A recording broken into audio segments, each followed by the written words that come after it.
हमारी आज की बुक है माइंडसेट, जिसे कैरल ड्यूक ने लिखा है। ये एक ट्यून ऑफर करती है माइंडसेट को समझने के लिए कि कैसे हम अपने माइंडसेट को बदलकर वो अचीव कर सकते हैं जो हम करना चाहते हैं। इस बुक में बताया गया है कि कैसे अपने माइंड को लर्निंग के लिए ओपन रखकर हम सीख सकते हैं और अपनी लाइफ में इन लेसन्स को अप्लाई करके जो चाहे वो अचीव कर सकते हैं। अगर आपने हमारे चैनल को अब तक सब्सक्राइब नहीं किया है तो आगे बढ़ने से पहले इमीडिएटली इस चैनल को सब्सक्राइब करें और वीडियो को इमीडिएटली लाइक भी कर दे। इस बुक की ऑथर है कैरल ड्यूक। उनका बर्थ 17 अक्टूबर 1946 में हुआ था। वो एक रिसर्चर और साइकोलॉजिस्ट है।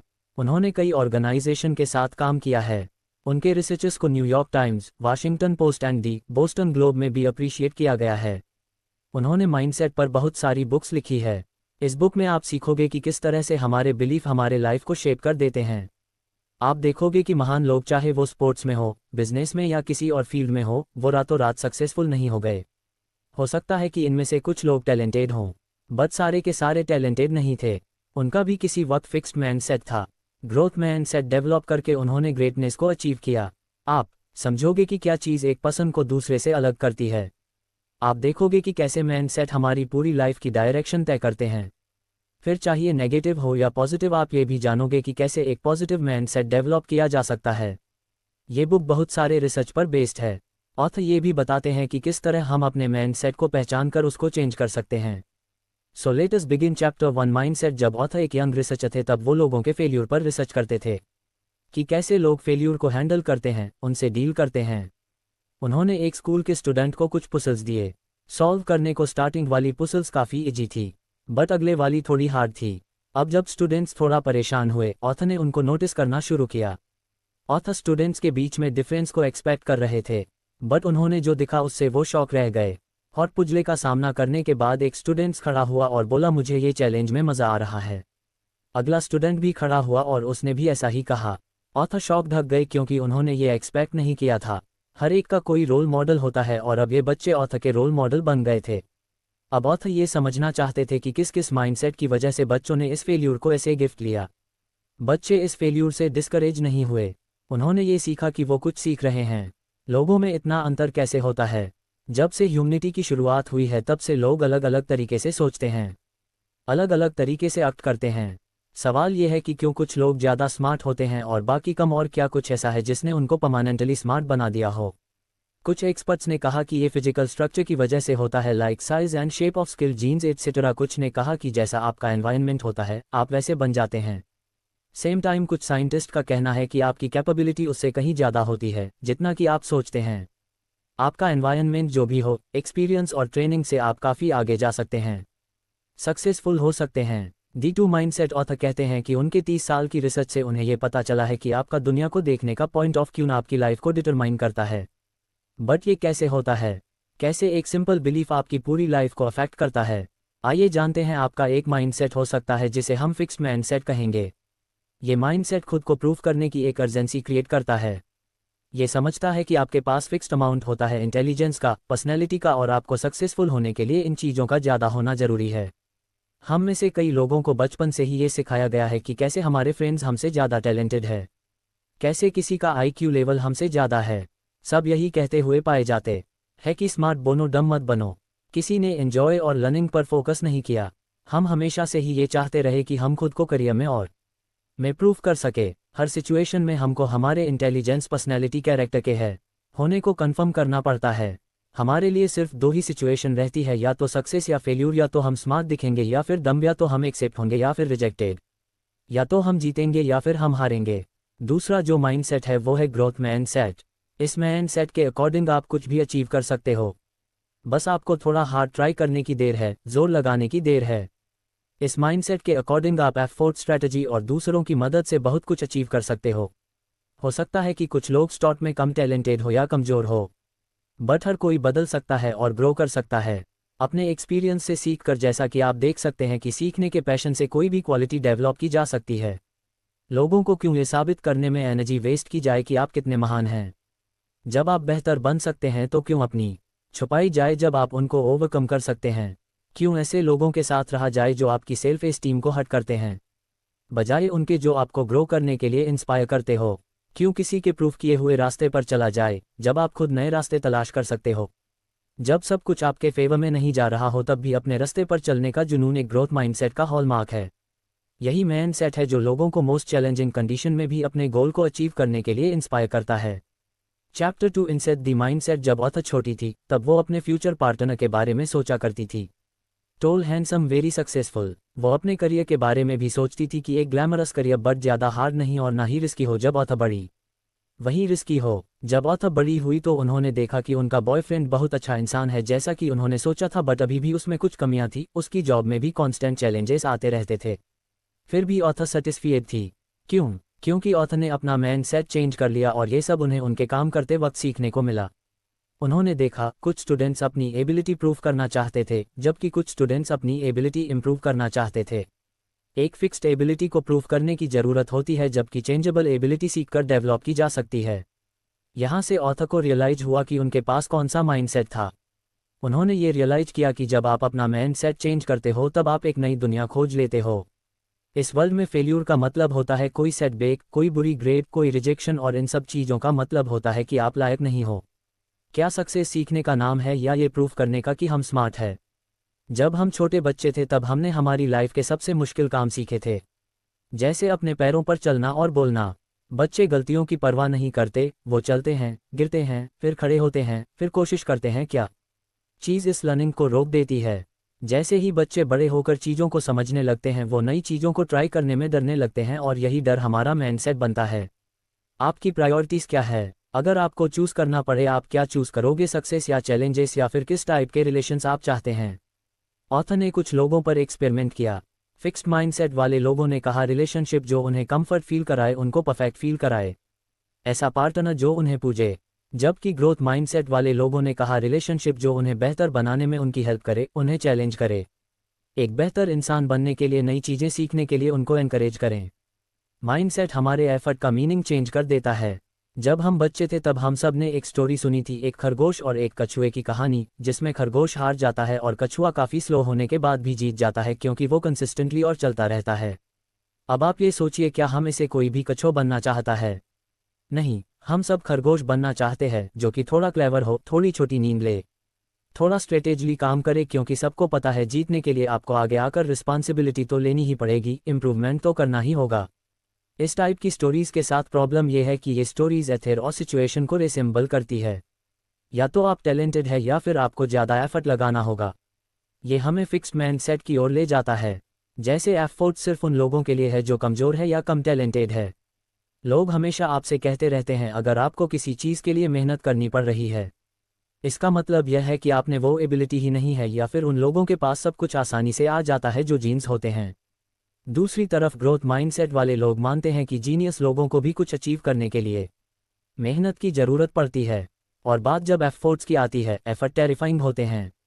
दो वजह से, एक तो फिक्स्ड माइंडसेट के लिए जीनियस लोगों को एफर्ट लगाने की ज़रूरत नहीं होती, अगर ज़रूरत हुई तो उससे ये प्रूफ हो जाएगा कि वो जीनियस नहीं है। दूसरा ये कि यह आपसे सभी एक्सक्लूसिव छीन लेता है। अगर आप हर ट्राई नहीं करते तो आपके पास लोगों को कहने के लिए ये होता है कि आपने एफर्ट नहीं लगाया, अदरवाइज़ ये काम तो मैं कर ही लेता, बट क्योंकि आपने अब एफर्ट लगा दिया है तो देने के लिए कोई एक्सक्यूज़ भी नहीं बचा आपके पास। फिक्स्ड माइंडसेट के लोगों ने कई बुक्स पढ़ी होंगी जो कहती है सक्सेसफुल होने का मतलब है खुद का बेस्ट वर्जन बनना या एफर्ट ही सक्सेस का रास्ता है, बट वो लोग इन बातों को अपनी लाइफ में नहीं लगा पाते क्योंकि उनके बिलीव्स फिक्स्ड है जो उनसे कहते रहते हैं सक्सेस का मतलब होता है टैलेंटेड होना। क्वेश्चंस एंड आंसर्स क्वेश्चन, अगर आप एक बार अपने काम से अपनी एबिलिटी प्रूव कर चुके हो तो क्या आपको इसको लगातार साबित करते रहने की ज़रूरत है? फॉर एग्जाम्पल, एक प्रिंस ने एक ड्रैगन को मारकर अपनी ब्रेवरी प्रूफ करके अपनी ड्रीम गर्ल से शादी कर ली, तो क्या उसको अभी प्रैक्टिस करते रहने की ज़रूरत है क्योंकि उसको वो मिल चुका है जो उसको चाहिए था? तो औसत ये है येस, क्योंकि हर दिन नए बड़े ड्रैगन आते रहेंगे और जैसे जैसे सिचुएशन हार्ड होती है, और ऐसा ज़रूरी नहीं है कि कल की एबिलिटी आज काम आ जाए, सो इम्प्रूवमेंट तो करना ही होगा। क्वेश्चन, क्या माइंडसेट परमानेंट होते हैं या फिर आप उन्हें चेंज भी कर सकते हैं? दोनों माइंडसेट की थ्योरी पढ़कर आप ये तो समझ गए होंगे कि इनको चेंज किया जा सकता है, आप अपनी सोच को बदल सकते हैं। ये भी जानना जरूरी है कि लोग हमेशा एक ही माइंडसेट में नहीं रहते। ऑथर ने अपने एक्सपेरिमेंट्स में ये देखा है कि कुछ भी सीखा जा सकता है अगर थोड़ा हॉट ट्राई किया जाए, और ये आपको ग्रोथ माइंडसेट में ले जा सकता है। क्वेश्चन, क्या मैं फिक्स माइंडसेट और ग्रोथ माइंडसेट दोनों माइंडसेट वाला इंसान हो सकता हूँ? क्योंकि मुझे लगता है कि ऐसा ही है। लोगों के अलग अलग एरियाज में अलग अलग माइंडसेट हो सकते हैं। जैसे किसी की आर्टिस्टिक स्किल्स फिक्स हो सकती हैं, बट उसका इंटेलिजेंस डेवलप किया जा सकता है। रिसर्चेस में ये पता चला है कि जिस पर्टिकुलर एरिया में आपका माइंडसेट जैसा होगा, वो आपको उसी डायरेक्शन में ले जाएगा। क्वेश्चन, क्या हम कह सकते हैं कि लोग फेल होते हैं अपने एफर्ट्स को लेकर बिलीव के कारण? नहीं, ये सच है कि एफर्ट जरूरी हैं। कोई भी इसके बिना सफल नहीं हो सकता, बट यही सिर्फ अकेली क्वालिटी नहीं है। अलग रिजॉर्ट्स और अपॉर्चुनिटी हो सकती है। फॉर एग्जाम्पल, अगर किसी आदमी के पास बहुत पैसा है और उसके पास पेरेंट्स का सेफ्टी नेट है तो थोड़े ज़्यादा रिस्क ले सकता है, लेकिन एक पॉइंट पे तो उसको भी एफर्ट्स लगाने ही होंगे। Chapter 3 the truth about ability and accomplishment. Thomas Edison को इमेजिन कीजिए उनकी लैब में एक्सपेरिमेंट करते हुए। क्या आप उनको अकेला देखते हैं? लोगों से जब ये पूछा गया तो उन्होंने इमेजिन किया कि थॉमस एडिसन कोई ऐसा आदमी रहा होगा जो वर्कशॉप में अपनी अकेला इक्विपमेंट से घिरा हुआ, एक साइड में फोटोग्राफ वेद कोट पहने हुए कोई आदमी होगा। जबकि सच यह है कि एडिसन कोई अकेला आदमी नहीं था। उनके इन्वेंशन में उसके पास कई असिस्टेंट थे, वेल ट्रेन्ड साइंटिस्ट थे और भी बहुत लोग थे। बाकी लोगों से एडिसन को अलग करने वाली एक चीज़ थी उनकी कैरोसिटी और उनका माइंडसेट। बहुत सारी मिथ्स है कि ब्रिलियंट लोग अकेले रहते हैं, जबकि चार्ल्स डेविन के पास उनकी पूरी एक टीम थी। मोजार्ट ने लगभग 10 साल तक मेहनत की, तब जाकर वो ऐसा कुछ बना सके जिस पे वो प्राउड फील कर सके। इनकी इसी मेहनत का नतीजा है कि वो आज ऑल टाइम ग्रेड्स में आते हैं। अगर वो अपनी एबिलिटी के भरोसे रह जाते तो आज वो वहाँ नहीं होते जहाँ वो आज हैं। Mindset and school achievement. Author ने कुछ स्टूडेंट्स को फॉलो किया जब वो अपनी जूनियर हाई स्कूल में जा रहे थे, ये देखने के लिए कि क्या वो मानते हैं कि उनका इंटेलिजेंस फिक्स है या ये कुछ ऐसा है जिसे डेवलप किया जा सकता है। जूनियर हाई स्कूल का पीरियड यूजुअली हार्ड होता है, काम कुछ ज़्यादा हार्ड हो जाता है। वहाँ ग्रेडिंग पॉलिसी स्टफ हो जाती है, टीचर्स स्ट्रिक्ट हो जाते हैं, मार्क्स सफ़र करते हैं, बट सबके नहीं। स्टूडेंट्स जो फिक्स्ड माइंडसेट रखते थे उन्होंने अपने मार्क्स में गिरावट देखी। धीरे ही सही, पर उनकी कंडीशंस बुरी होती चली गई। उन्होंने अपनी एबिलिटी को ब्लामे किया। मैं स्टूपिड हूँ, मैं मैथ्स में काफ़ी बुरा हूँ। बहुत से स्टूडेंट्स ने टीचर्स और एनवायरनमेंट को ब्लामे किया। फेल होने के डर से ग्रोथ माइंडसेट वाले स्टूडेंट्स ने अपने रिसोर्स को यूज़ करके लर्निंग करना कंटिन्यू रखा। वो लोग भी घबराए पर वो डिटरमिन्ड थे, वो सब करने के लिए जो करने की ज़रूरत थी। स्टूडेंट जो फिक्स्ड माइंडसेट रखते थे उन्होंने इस हार्ड टाइम को ऐसे थरेट लिया। उनको लगा कि ये हार्ड टाइम सबके सामने उनके फ्लॉस को रिवील कर देगा और उनको एक लोसर साबित कर देगा। उन्होंने अपने ईगो को प्रोटेक्ट करने के लिए अपने रिसोर्स को ब्लामे किया। उन्होंने कहा कि उनका गोल था सबसे स्मार्ट दिखना, ऐसा दिखना कि सबसे कम एफर्ट लगाकर काफ़ी कुछ अचीव करने की एबिलिटी है उनमें। वो अक्सर ये स्टेटमेंट यूज़ करते थे, मेरे स्कूल में मेरा मेन गोल सब कुछ इसलिए करना था, इसलिए मैंने ज़्यादा मेहनत करना ज़रूरी नहीं समझा। दूसरी तरफ ग्रोथ माइंडसेट वाले स्टूडेंट्स के लिए इस बात का कोई मतलब नहीं था कि वो कोशिश करना छोड़ दे। उनके लिए ये वक्त कुछ सीखने की अपॉर्चुनिटी था। ये वक्त था कुछ नए सब्जेक्ट्स को सीखने का, एक वक्त था ये देखने का कि उन्हें क्या पसंद है और वो फ्यूचर में क्या बन सकते हैं। कंक्लूशन ये है कि हर कोई एक जैसा नहीं है, बट हम सही माइंडसेट रख कर वो सब कुछ अचीव कर सकते हैं जो हम चाहते हैं। क्या आर्टिस्टिक एबिलिटी एक गिफ्ट है? ये एक आम मान्यता है कि इंटेलिजेंस बाय बर्थ होता है, ना कि डेवलप किया जा सकता है। बात अगर आर्टिस्टिक एबिलिटी की होती है उसके बारे में भी यही कहा जाता है। फॉर एग्जाम्पल, लोग नेचुरली या तो अच्छी ड्राइंग बना लेते हैं या फिर वो नहीं बना पाते। इवन ऑथर भी इस बात को मानती थी। फिर वो एक बूढ़े आदमी से मिली जिसका नाम एडवर्ड था। वो एक ड्राइंग क्लासेज चलाता था। वो अपने क्लाइंट से उल्लू की आर्ट बनवाता था। उन्होंने ऑथर को भी यही करने को बोला। ऑथर ने कुछ ड्राइंग बनाई, फिर एडवर्ड्स ने कुछ लोगों की पहले की और बाद की ड्राइंग दिखाई। उनको देखकर कि बाद वाली ड्राइंग काफ़ी अच्छी बनी थी। उन्होंने इसके पीछे का राज एडवर्ड से पूछा। एडवर्ड ने कहा, देखने का तरीका, ड्राइंग स्किल्स में इनमें ज़्यादा चेंज नहीं आया था। चेंज आया था सही से देखने की वजह से ड्राइंग के एज स्पेस लाइट। ड्राइंग सीखने के लिए हर एक कंपोनेंट को डीपली सीखना होता है और फिर उन्हें एक प्रोसेसर में डालना होता है जिससे इसे सीखा जा सके। कंक्लूशन ये है कि कुछ लोग किसी चीज़ को बिना किसी ट्रेनिंग या बहुत कम ट्रेनिंग के साथ कर सकते हैं, बट कोई और भी इस काम को और भी अच्छे तरीके से कर सकता है अगर वो ट्रेनिंग करता रहे तो। प्रेस एंड पॉजिटिव लेबल्स का खतरा। प्रेस कैसे आपकी परफॉर्मेंस को एनहांस या हम कर सकती हैं? इसके लिए ऑथर ने को स्टूडेंट्स पर एक एक्सपेरिमेंट किया। उन्होंने हर स्टूडेंट्स को 10 सवालों के सेट दिए। सॉल्व करने को उन्होंने जब अच्छा परफॉर्म किया तो ऑथर ने उन्हें प्रेस किया। ऑथर ने ग्रुप को प्रेस किया, आप सब ने बहुत अच्छा परफॉर्म किया, आप सभी टैलेंटेड हैं। फिर उन्होंने दूसरे ग्रुप से कहा, आपने भी बहुत अच्छा किया, आपने बहुत मेहनत की। दोनों ग्रुप टेस्ट से पहले सेम थे, बट बाद में वो अलग हो गए। जिनको तारीफ मिली टैलेंट के लिए उनमें एक माइंडसेट डेवलप हुआ और उनमें ये साइन भी दिखाई दिए। जब ऑथर ने उनको एक नया टास्क दिया तो उन्होंने अपने फ्लॉस रिवील होने के डर से मना कर दिया। जब ऑथर ने यही टास्क ग्रोथ माइंडसेट वाले ग्रुप को दिया, उन्होंने चैलेंज एक्सेप्ट किया। कुछ दिनों बाद ऑथर ने इन सभी को कुछ क्वेश्चन दिए सॉल्व करने को। टैलेंटेड स्टूडेंट्स अच्छा परफॉर्म नहीं कर पाए और वो ये सोचने लगे कि वो अब स्मार्ट नहीं रहे, और ग्रोथ माइंडसेट वाले स्टूडेंट्स के लिए डिफ़िकल्ट का मतलब होता है ज़्यादा एफर्ट लगाओ। उन्होंने इसको ऐसे फेल्यूर नहीं देखा। किसी को प्रेस करने से पहले आप ये जरूर सोचे कि कंस्ट्रक्टेड वे में ही प्रेस किया जाए, ना ही डिस्ट्रिक्ट वे में नेगेटिव लेबल्स, और ये कैसे काम करते हैं। बचपन में ऑथर मैथमेटिक्स में अच्छी थी है। स्कूल में उन्होंने 19.9% स्कोर किया। तब उनके टीचर मिस्टर हेलमैन ने कहा कि लड़कियां मैथ्स में लड़कों के कंपेयर में अच्छी नहीं होती, और तब से ऑथर के ग्रेड कम होना शुरू हो गए। ना सिर्फ ऑथर बट कुछ और गर्ल्स स्टूडेंट्स के मार्क्स भी कम हुए। तो आपने देखा कैसे एक सिंपल लेवलिंग की लड़कियां मैथ्स में इतनी अच्छी नहीं होती। कैसे इस वजह से लड़कियों की ग्रेड्स कम हुई, और इस बात को साइकोलॉजिस्ट ने भी प्रूव किया है कि नेगेटिव लेवल से अचीवमेंट फॉर्म होता है। जब स्टीरियोटाइप्स बीच में आता है वो लोगों को अपने रास्ते से भटका देता है। ये सबके साथ नहीं होता, यह उन लोगों के साथ होता है जिनका फिक्स्ड माइंड शर्ट होता है, और जब कोई ऐसा बोलता है अपने बारे में तो अपनी एबिलिटी पर हम खुद सवाल उठाने लगते हैं। जब हमें पॉजिटिव लेबल किया जाता है तो हम इसे खोने से डरते हैं, और जब नेगेटिव लेबल किया जाता है तो आप डर जाते हैं कि कहीं यही तो सच नहीं है। दूसरी तरफ ग्रोथ माइंडसेट वाले लोग मानते हैं कि कोई भी कमी परमानेंट नहीं होती, आप इन्हें ओवरकम कर सकते हैं। कंक्लूजन ये है कि नेगेटिव लेवल से डरे नहीं, ग्रोथ माइंडसेट अपनाएं और कंस्ट्रक्टिव वे में इसे ले। Chapter 4 sports the mindset of a champion. Sports में हर कोई ये मानता है कि टैलेंट गिफ्टेड होता है, इवन एक्सपर्ट्स और कोचेस भी।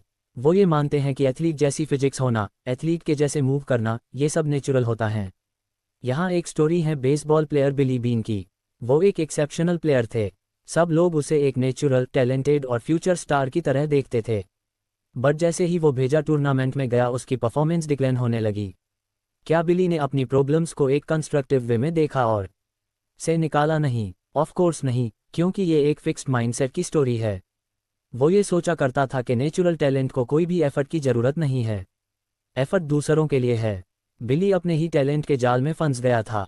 बिली दी प्लेयर कभी भी इस माइंडसेट से नहीं निकल पाया और अपना करियर बर्बाद कर लिया। वहीं पर एक दूसरा प्लेयर था जो बिली के पैरेलल टीम में खेला करता था। लेनी वो एक ऐसा खिलाड़ी था जिसको कभी किसी ने नेचुरली गिफ्टेड नहीं माना। बिल्ली ने उसको बाद में डिस्क्राइब किया। वो फेल्यूर का मतलब नहीं जानता था और मैं बिल्कुल ऑपोजिट था। बिल्ली ने कहा, मैंने ये समझना शुरू किया कि एक बेसबॉल प्लेयर को कैसा होना चाहिए और ऐसा लेनी था, मैं नहीं। ऐसे कोच बिली ने रियलाइज किया कि उसका माइंडसेट उसको पीछे ले जा रहा था। उसने ये लर्निंग्स अपनी टीम पर लगाए। वो 2002 में ऑकलैंड एथलेटिक्स का जनरल मैनेजर था। उसकी टीम ने एक सीज़न में 103 मैचेस में जीत दर्ज की। उन्होंने टैलेंट नहीं खरीदे थे, उन्होंने माइंडसेट पर काम किया। नेचुरल होने का आइडिया किसी के शरीर की बनावट दिमाग के बनावट जैसी नहीं होती, क्योंकि ये विजिबली देखी जा सकती है। साइज, शेप, बिल्ड सब विजिबल होते हैं, पर क्या ये सच में इतने मैटर करते हैं? लेटेस्ट सी मैक्सी बग्स हाइट 5'3" NBA में बास्केटबॉल खेला। डार्क फ्लैट कम हाइट का क्वार्टरबैक न्यू इंग्लैंड पेट्रोइट्स के लिए खेला। पेट ग्रेट जिसका एक हाथ नहीं था, वो मेजर लीग बेसबॉल खेला। ग्लैनिंग कनिंघम एक पांव जला हुआ और डैमेज होने के बाद भी एक महान रनर बना। और ऐसे कई एग्जाम्पल हैं जो ये प्रूफ करते हैं कि फिजिकल अपीयरेंस का परफॉर्मेंस से कोई लेना देना नहीं है। अगर आप कमिटेड हैं और एक ग्रोथ माइंडसेट रखते हैं तब आप किसी भी हडल को ओवरकम कर सकते हैं। माइकल जॉर्डन वो एक नेचुरल एथलीट नहीं थे, बट वो हार्डेस्ट वर्किंग एथलीट थे। शायद स्पोर्ट्स की हिस्ट्री के सबसे hardest working success and failure होता क्या है? ग्रोथ माइंड सेट वालों के लिए सक्सेस का मतलब होता है अपना बेस्ट देना, सीखना, सुधार करना, और यही हम चैंपियंस में देखते हैं। जैकी जैनर कहते हैं, एथलेटिक्स का असली मज़ा हमेशा जीतने में नहीं होता। उनके लिए प्रोसेस का हर पल मज़ेदार होता है। वो हार को हार की तरह नहीं लेते, वो इसको इम्प्रूवमेंट की एक अपॉर्चुनिटी की तरह लेते हैं। जब वो हारते हैं, वो देखते हैं कि कहाँ गलती हुई है और सुधार करते हैं और पहले से ज़्यादा काम करते हैं। ग्रोथ माइंडसेट वाले लोग सेटबैक को मोटिवेशन की तरह लेते हैं। ऐसे वेक अप कॉल लेते हैं। कंक्लूजन ये है कि जैसा हम देख सकते हैं कि लगातार होने वाले सुधार मैटर करते हैं, सक्सेस तो मिल ही जाती हैं। हमको अपने फेल्यूर से सीखने की ज़रूरत है और इन लेसन्स को अपनी लाइफ में लगाने की ज़रूरत है। Taking charge of success. Success का चार्ज लीजिए। ग्रोथ माइंडसेट वाले लोग अपनी सक्सेस के लिए रिस्पॉन्सिबिलिटी लेते हैं और इसको मेंटेन करते हैं। माइकल जॉर्डन के स्किल्स उसकी एज के साथ कम नहीं हुए। बेशक उसने अपना कुछ स्टेमिना लूज़ किया, बट उन्होंने और भी ज़्यादा मेहनत की और इसको मैनेज किया। टेनिस बड़े किसी वक्त में एक गेम को डोमिनेट किया करता था। जब वो फेल हुआ, उसने ये नोटिस किया कि वो क्या गलत कर रहा था। उन्होंने दूसरों को ब्लामे करना शुरू कर दिया। ऐसा करके उसने खुद का कुछ भी भला नहीं किया। उसको लगा कि कोई और आकर उसकी ये प्रॉब्लम सॉल्व करेगा। वो सिस्टम पर नाराज हुआ, बट ये आपकी ज़िंदगी है, आपको इसकी जिम्मेदारी लेनी ही होगी। कभी रिस्पॉन्सिबिलिटी लेने के बारे में सोचा है? नहीं, क्योंकि आप फिक्स माइंडसेट में फंसे हो। आप खुद को एक फिनिश प्रोडक्ट की तरह देखते हो। आप चेंजेस होते हुए नहीं देखना चाहते क्योंकि आप खुद चेंज कैसे डरते हो। Chapter 5 business mindset and leadership. Enron and the talented mindset. 2001 में एक कंपनी एनरॉन टैलेंटेड स्टूडेंट्स को हायर करने के लिए जानी जाती थी। फाइनेंशियली सफ़र करने लगी। हर कोई उम्मीद कर रहा था कि कंपनी की इतनी बुरी हालत नहीं हो सकती, पर फिर भी हुई। क्या ये करप्शन की वजह से था? क्या ये इनकॉम्पिटेंस की वजह से था? ने एक कल्चर बना दिया था टैलेंटेड स्टूडेंट को। इसने उन स्टूडेंट्स को फिक्स्ड माइंडसेट डेवलप होने दिया। वो नई चीज़ें नहीं सीख पाए कि थिंकिंग ये थी कि आपको सक्सेस के लिए टैलेंट माइंडसेट चाहिए, और सच ये है कि इस तरह की सोच के साथ आप मार्केट में आगे नहीं बढ़ सकते। Fixed mindset leaders in action. Leadership गुरु जिन्होंने दुनिया के ग्रेटेस्ट लीडर्स को स्टडी किया, इनमें से हर एक लीडर में उन्होंने देखा कि कुछ बातें हैं जो इन सब लोगों में हैं। वो लोग खुद को प्रो करने की कोशिश नहीं करते। वो तो बस वो करते हैं जिससे वो प्यार करते हैं अपने काम से, और इसी बात ने उनकी कंपनी को टॉप पर पहुंचाया। लाखों का ऐसे नहीं थे। वो एक फिक्स माइनस वाले पसंद थे। हेनरी फोर्ड जूनियर के लिए काम करते थे। वो अपने आप को हेनरी फोर्ड के सक्सेसर की तरह देखते थे। बट एक दिन हेनरी फोर्ड ने उन्हें फायर कर दिया। उनका फिक्स्ड माइंडसेट ये एक्सेप्ट नहीं कर पा रहा था। उनका माइंडसेट उनको ये बता रहा था कि वो इतने भी सुपीरियर नहीं हैं, अदरवाइज कोई उनको फायर ही क्यों करता। एक दिन उनकी वाइफ ने उनसे कहा, हेनरी फोर्ड से फायर किए जाने के बाद भी तुम पहले से बेहतर हो चुके हो, तुम अमीर हो, तुम फेमस हो और तुम इन्फ्लुएंसर भी। तो अब उन्होंने तय किया कि वो किसी और कंपनी को ज्वाइन करेंगे। उन्होंने चरिस्लेर मोटर्स को ज्वाइन किया जो उस टाइम बुरे दौर से गुजर रही थी। उनको सीईओ बनाया गया। उन्होंने जल्दी से नए और सही लोगों को हायर किया, नए मॉडल्स इंट्रोड्यूस किए और चरिस्लेर को फिर से सक्सेसफुल बनाया। और उन्होंने खुद को ध्यान में रखते हुए एक बुक लिखी, today I am a hero. I am a hero कुछ वक्त बाद फिर से मुसीबत में पड़ गई। लाखों का फिक्स माइंडसेट खुद को प्रूफ करने में लगा रहा। उन्होंने अपना टाइम और कंपनी का पैसा अपनी पब्लिक इमेज को बेहतर बनाने में लगाया। उन्होंने वॉल स्ट्रीट को इम्प्रेस करने के लिए और वोटर्स के स्टॉक्स के प्राइस बढ़ाने के लिए काफ़ी पैसा खर्च किया। जो पैसा नई कार्स के मैन्युफैक्चरिंग पर खर्च होना चाहिए था, वो बस अपनी सीईओ की पोस्ट से बचना चाहते थे, ताकि वो दुनिया को ये प्रूफ कर सके कि वो एक लूजर नहीं थे। फाइनली जब कंपनी को बचने की कुछ उम्मीद बची थी, तब वो नए लाखों को बाहर कर दिया। उनके बाद जो सीईओ आया उसने कंपनी को बेहतर चलाया। फिक्स्ड माइंडसेट ये सब कर सकता है। ये कंपनीज को बर्बाद कर सकता है अगर उनका लीडर एक फिक्स्ड माइंडसेट पसंद है। Growth mindset leaders in action. जब जैक वेल्च ने 1980 में जनरल इलेक्ट्रिक की सीईओ की पोस्ट संभाली, तब कंपनी के वैल्यूएशन $14 बिलियन थी। 20 साल बाद ये वैल्यूएशन बढ़कर $490 बिलियन की होगी। ये कंपनी वर्ल्ड की सबसे वैल्यूएबल कंपनी बन गई। फॉर्चून मैगजीन ने उनके बारे में कहा, most admired studied CEO of his time. But author ने उनके बारे में कुछ और अच्छा पढ़ा। न्यूयॉर्क टाइम्स की मैगजीन में, जिसे स्टीव बनेट ने लिखा था, मैंने एम्प्लॉइज़ के साथ कैसे बिहेव किया जाता है ये जैक वेल्थ से सीखा है। अपनी जेई के टेन्योर के दौरान खुद एम्प्लॉइज़ के पास जाते थे, ये देखने के लिए कि क्या चल रहा है। का स्केड्यूल पैक रहता था। उन्हें कई सारे काम रहते थे, बट उन्होंने लाखों का की तरह नहीं किया। उन्होंने कभी भी वर्कर से बात करना और उनमें इम्प्रूवमेंट करना नहीं छोड़ा। का भी किसी वक्त फिक्स माइंडसेट था। 1971 में जब उनका नाम प्रमोशन के लिए कंसिडर किया गया, जी के एचआर ने कहा, एक अरोगेंट पसंद है, क्रिटिसिज्म एक्सेप्ट नहीं करते हैं, अपने टैलेंट के ऊपर काफ़ी डिपेंड है और हार्ड वर्किंग नहीं है, जो कि अच्छे साइन नहीं है।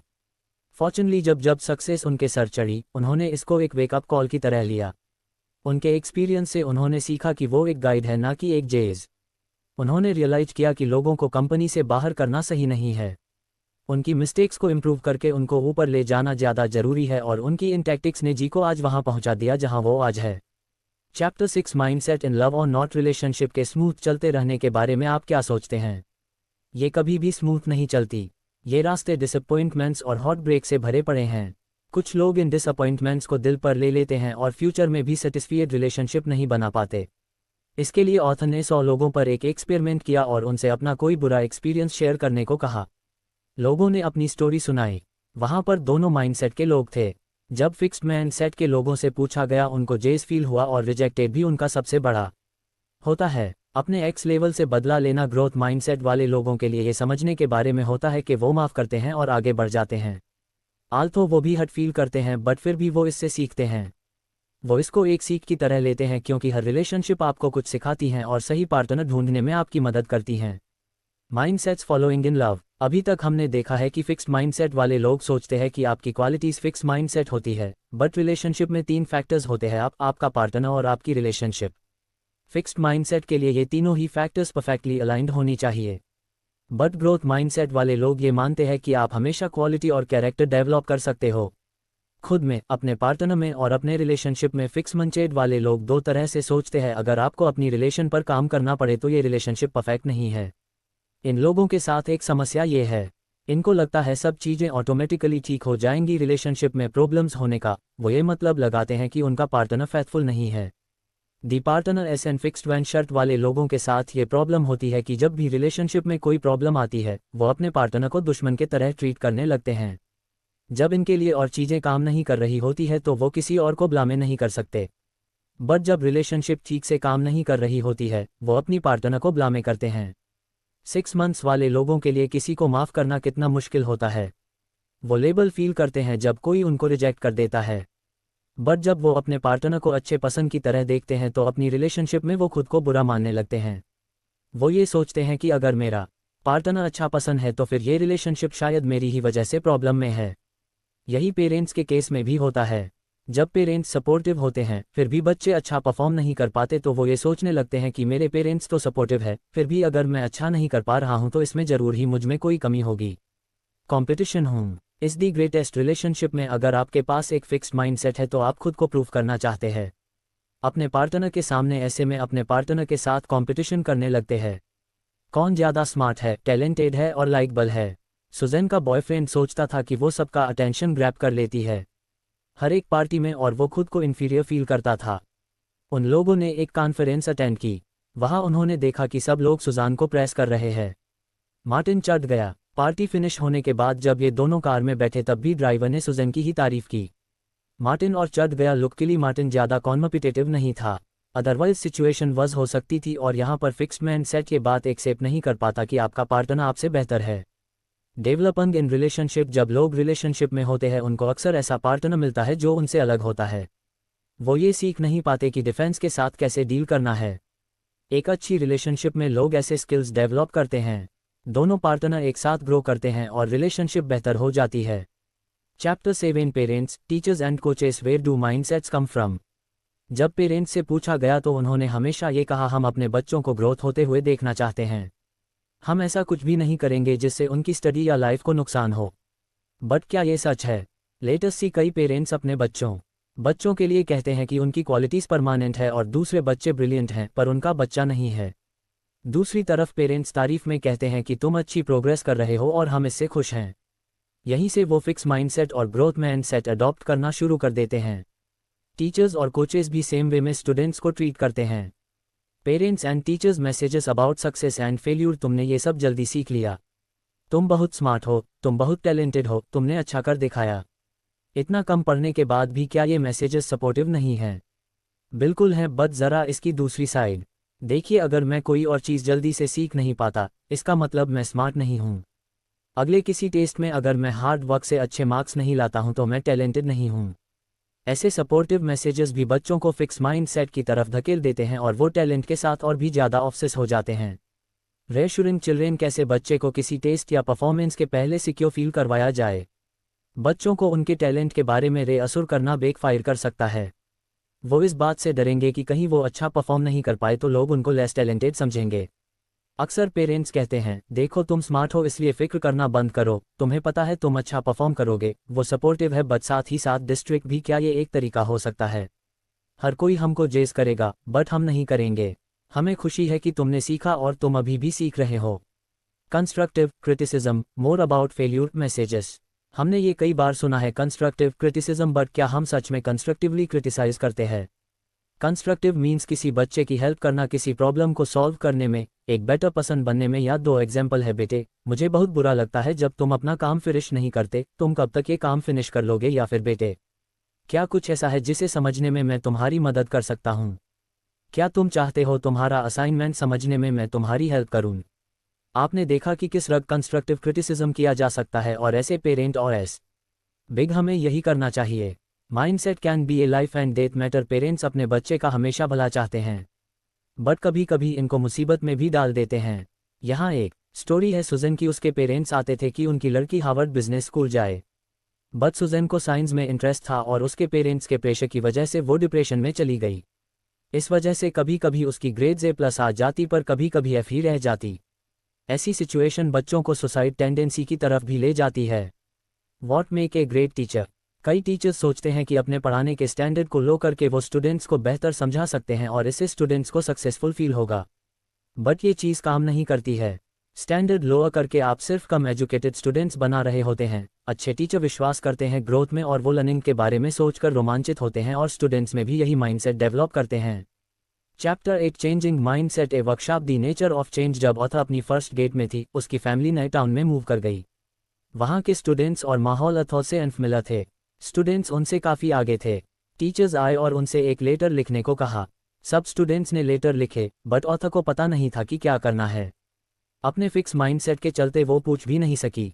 बाद में उन्होंने रियलाइज किया कि उन्हें टीचर से पूछना चाहिए था। आपको ग्रोथ माइंडसेट को डेवलप करना ही होगा। इसके लिए आपको हेल्प के लिए पूछना ही पड़ेगा। हो सकता है स्टार्टिंग में आपका माइंडसेट फिक्स हो, पर जैसे जैसे आप ग्रोथ माइंडसेट डेवलप करते हैं, ये आपके फिक्स माइंडसेट को ओवरलैप कर लेता है। Mindset go further. एक फिक्स माइंडसेट अपने ही स्टैंडर्ड्स बना लेता है जो पूरी तरह जजिंग के ऊपर बेस होते हैं। लाइक इसका मतलब मैं एक लूजर हूँ, इसका मतलब मैं तुमसे एक बेटर पर्सन हूँ, एटसेट्रा। ऑथर ने ऑब्जर्व किया कि फिक्स्ड माइंडसेट वाले लोग किसी सिचुएशन को ज़्यादा इवैल्यूएट करते हैं। कुछ अच्छा होना उनके लिए पॉजिटिव लेबल होता है और कुछ बुरा होना एक नेगेटिव लेबल। ग्रोथ माइंडसेट वाले लोग लगातार देखते हैं कि क्या हो रहा है, बट वो जेज नहीं करते हैं खुद को या किसी और को। वो भी सेंसिटिव होते हैं पॉजिटिव और नेगेटिव इन्फॉर्मेशन के लिए, बट वो इन एक्सपीरियंसेस को कंस्ट्रक्टिवली लेते हैं। एक बिल्डिंग ब्लॉक के जैसे मैं क्या सीख सकता हूँ, इस सिचुएशन से मैं कैसे इम्प्रूव कर सकता हूँ। अब माइंड वर्कशॉप अभी ऐसा वक्त चल रहा है जब स्टूडेंट सबसे ज़्यादा प्रॉब्लम फेस कर रहे हैं। कई लोग अपने ब्रेन को एक मिस्ट्री की तरह देखते हैं। उनको ये पता नहीं होता कि ये कैसे काम करता है। कई लोग ये सोचते हैं कि लोग या तो स्मार्ट पैदा होते हैं या एवरेज या फिर डम्प पैदा होते हैं और पूरी लाइफ ऐसे ही रहते हैं। बट नई रिसर्च से ये शो हुआ है कि ब्रेन एक मसल की तरह होता है। जितना आप इसको यूज़ करते हैं उतना ये मजबूत होता चला जाता है और ये साइंटिफिकली भी प्रूफ हो चुका है। कितना आप सीखते हैं उतना आप बढ़ते हैं, जितना आप इसे चैलेंज करते हैं सीखने के लिए उतने ही ब्रेन सेल ज़्यादा बन जाते हैं। जो टास्क आपको किसी टाइम पर टफ लग रहे होते हैं वो टास्क अब इजी लगने लगते हैं। People who don't want to change entitlement fix mindset वाले लोग सोचते हैं कि वो सही हैं, दुनिया को बदलना चाहिए, ना कि उन्हें वो एक बेटर जॉब, एक बेटर घर, एक बेहतर पार्टनर होना अपना हक समझते हैं। वो ये मानते हैं कि दुनिया को उनकी वर्थ समझकर उन्हें अकॉर्डिंगली सब कुछ दे देना चाहिए। आप सोचते हैं मैं यहाँ ये लो लेवल की जॉब कर रहा हूँ, मैं ये काम करना डिज़र्व नहीं करता हूँ, मैं हायर पोस्ट पे होना डिज़र्व करता हूँ। आपके बॉस सोचते हैं कि आपका एटीट्यूड सही नहीं है। जब उन्हें किसी हेल्प और रिस्पॉन्सिबिलिटी की ज़रूरत होती है तब वो आपकी तरफ नहीं देखते हैं। जब प्रमोशन देने का वक्त आता है वह आपको नहीं देते हैं। The reaction of two mindset. वो मुझसे डरता है, आप कड़वाहट में कहते हैं, क्योंकि आपका फिक्स माइंडसेट आपसे ये सब कहता है। आपके दिमाग में लोगों को आपके टैलेंट को पहचानना चाहिए और आपको रिवॉर्ड देना चाहिए। बट जब वो ये नहीं करते हैं तो आप इसको अनफार बताते हो। बट जब आप ग्रोथ माइंडसेट अपनाते हैं आप नए तरीके से सोचने लगते हैं। आप सोचने लगते हैं कि कुछ स्टेप्स को अपनाकर सिचुएशन को अपने फेयर में किया जा सकता है। आप हार्ड वर्क करना कंसिडर करते हैं और लोगों के साथ ज़्यादा हेल्पफुल होते हैं, तो आप अपने बिजनेस के बारे में बहुत कुछ सीख सकते हैं और एक अच्छा प्रमोशन भी पा सकते हैं। आप इस बात में यकीन करने लगते हैं कि कुछ लोग आगे होते हैं क्योंकि वह अपने काम के लिए कमिटेड होते हैं और एफर्ट लगाते हैं। थोड़ा थोड़ा एफर्ट लगाकर वो सिचुएशन को अपने फेवर में ही कर लेते हैं। Thank you guys, I hope ये वीडियो आपको अच्छी लगी होगी। आई होप आप इस वीडियो से बहुत कुछ सीखकर अपने आसपास के लोगों को अपने आसपास की सिचुएशन को चेंज कर पाएंगे, वो भी सिर्फ अपने माइंडसेट को चेंज करके। अगर आपको ये वीडियो अच्छी लगी तो इमीडिएटली इस चैनल को सब्सक्राइब करें। वीडियो को लाइक और कमेंट करना ना भूलें। जल्दी मिलेंगे और भी बेहतर वीडियो के साथ। Thank you.